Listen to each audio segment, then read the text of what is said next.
श्री सीताराम। श्रीमद् भगवद गीता साधक संजीवनी टीका अध्याय 2 श्लोक क्रमांक 71।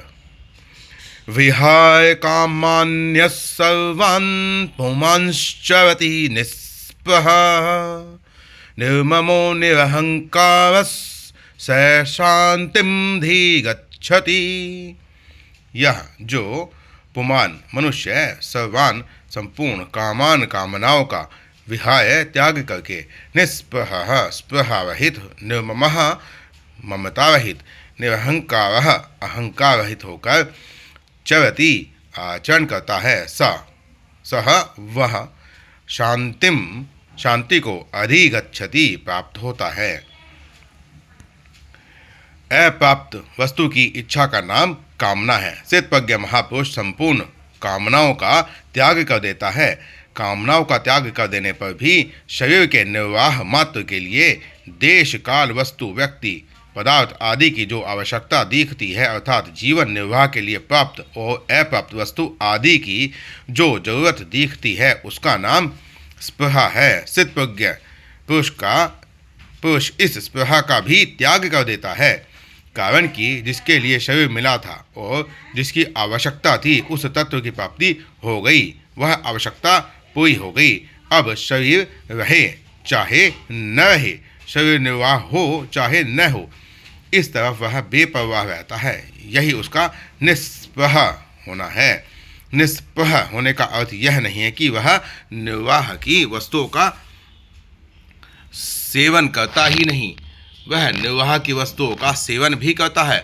पथ्य कुपथ्य का भी ध्यान रखता है, अर्थात पहले साधनावस्था में शरीर आदि के साथ जैसा व्यवहार करता था वैसा ही व्यवहार अब भी करता है, परंतु शरीर बना रहे तो अच्छा है, जीवन निर्वाह की वस्तुएं मिलती रहे तो अच्छा है, ऐसी उसके भीतर कोई प्रवाह नहीं होती।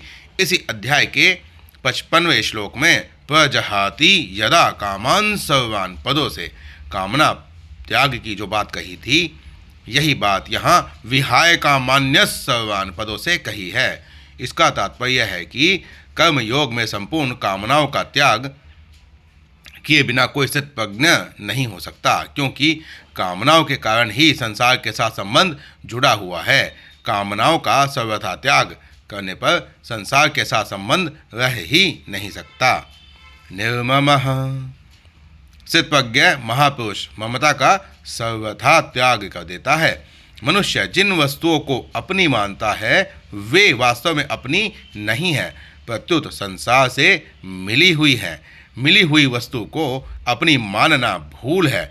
यह भूल मिट जाने पर स्थितप्रज्ञ वस्तु व्यक्ति पदार्थ शरीर इंद्रियां आदि में ममता रहित हो जाता है। निरहंकार यह शरीर मैं ही हूँ, इस तरह शरीर से तादात्म्य मानना अहंकार है। स्थितप्रज्ञ में यह अहंकार नहीं रहता। शरीर इंद्रियां मन बुद्धि आदि सभी किसी प्रकार से दिखते हैं और जो मैंपन है उसका भी किसी प्रकार में भान होता है। अतः प्रकाश की दृष्टि से शरीर इंद्रियां मन बुद्धि अहंता मैंपन ये सभी दृश्य हैं। दृष्टा दृश्य से अलग होता है, यह नियम है।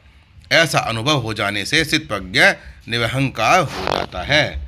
स शांतिमधिगच्छति स्थितप्रज्ञ शांति को प्राप्त होता है। कामना स्पृहा ममता और अहंता सहित होने पर शांति आकर प्राप्त होती है, ऐसी बात नहीं है। प्रत्युत शांति को मनुष्य मात्र में स्वतः सिद्ध है। केवल उत्पन्न एवं नष्ट होने वाली वस्तुओं से सुख भोगने की कामना करने से, उनसे ममता का संबंध रखने से ही अशांति होती है। जब संसार की कामना स्पृहा ममता और अहंता सर्वथा छूट जाती है, तब स्वतः सिद्ध शांति का अनुभव हो जाता है। इस श्लोक में कामना स्पृहा ममता और अहंता, इन चारों में अहंता ही मुख्य है, कारण कि एक अहंता के निषेध से सबका निषेध हो जाता है।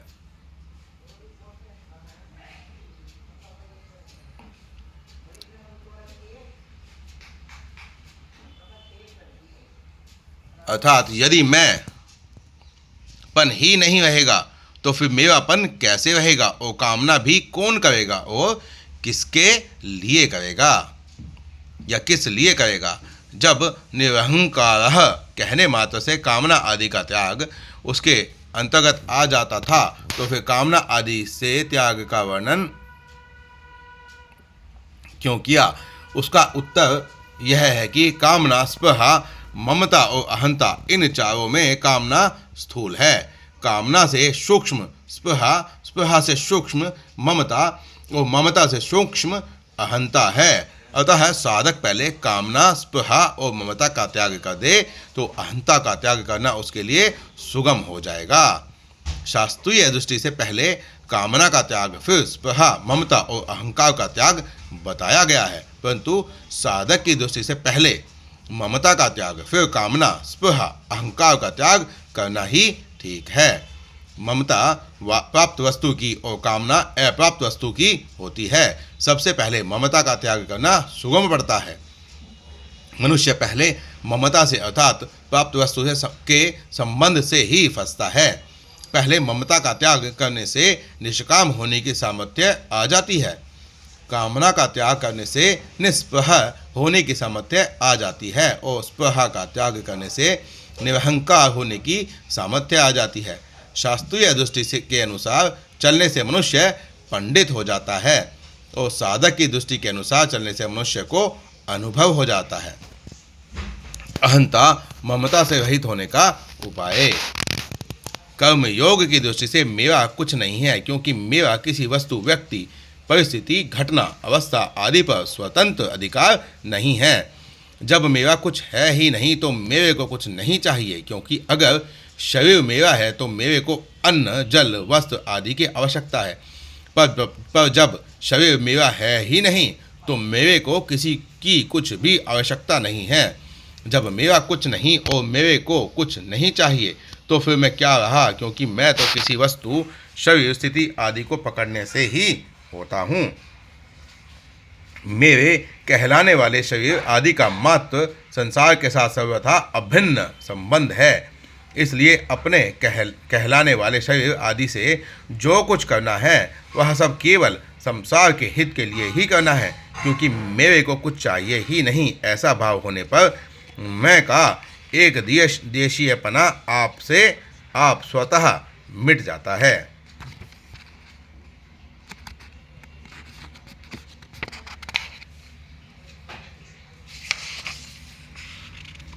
और कर्म योगी अहंता ममता से रहित हो जाता है।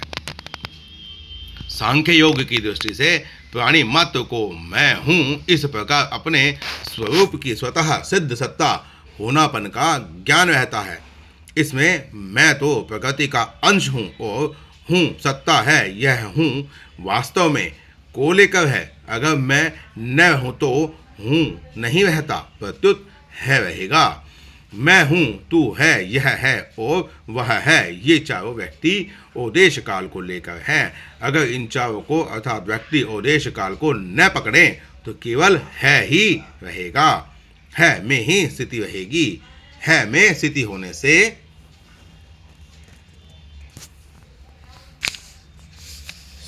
सांख्य योगी अहमता ममता से रहित हो जाता है। भक्ति योग की दृष्टि से जिसको मैं और मेरा कहते हैं वह सब प्रभु का ही है, कारण कि मेरी कहलाने वाली वस्तुओं पर मेरा किंचन मात्र भी अधिकार नहीं है, परंतु प्रभु का उस पर पूरा अधिकार है। वे जिस तरह वस्तु को रखते हैं, जैसा रखना चाहते हैं वैसा ही होता है।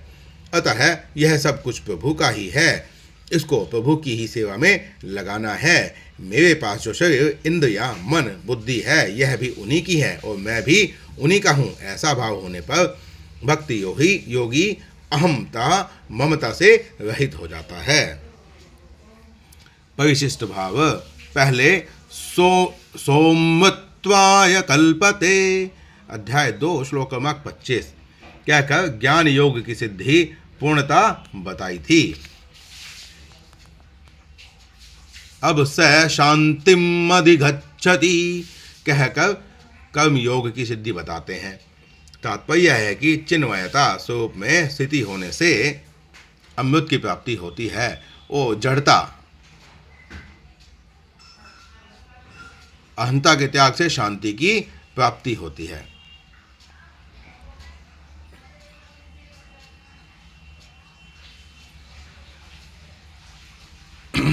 अहंता अपने स्वरूप में मानी हुई है, वास्तव में है नहीं। अगर वास्तव में होती तो हम कभी निरहंकार नहीं हो सकते थे और भगवान भी निरहंकार होने की बात नहीं कहते, परंतु भगवान निरअहंकार कहते हैं, अतः हम अहंकार रहित हो सकते हैं। हमारा अनुभव भी है कि वास्तव में स्वरूप अहंकार रहित है। सुषुप्ति के समय अहम के अभाव का और स्वयं अपनी सत्ता के भाव का अनुभव सबको होता है, जिसका स्पष्ट बोध जगने पर होता है। सुषुप्ति के में अहम अविद्या में लीन हो जाता है पर स्वयं रहता है, इसलिए सुषुप्ति से जागने पर उसकी स्मृति में हम कहते हैं कि मैं ऐसे सुख में सोया कि मेरे को कुछ पता ही नहीं था। इस स्मृति से सिद्ध होता है कि सुख का अनुभव करने वाला और कुछ पता नहीं था, यह कहने वाला तो था ही नहीं। नहीं तो सुख का अनुभव किसको हुआ और कुछ पता नहीं था, यह बात किसने जानी।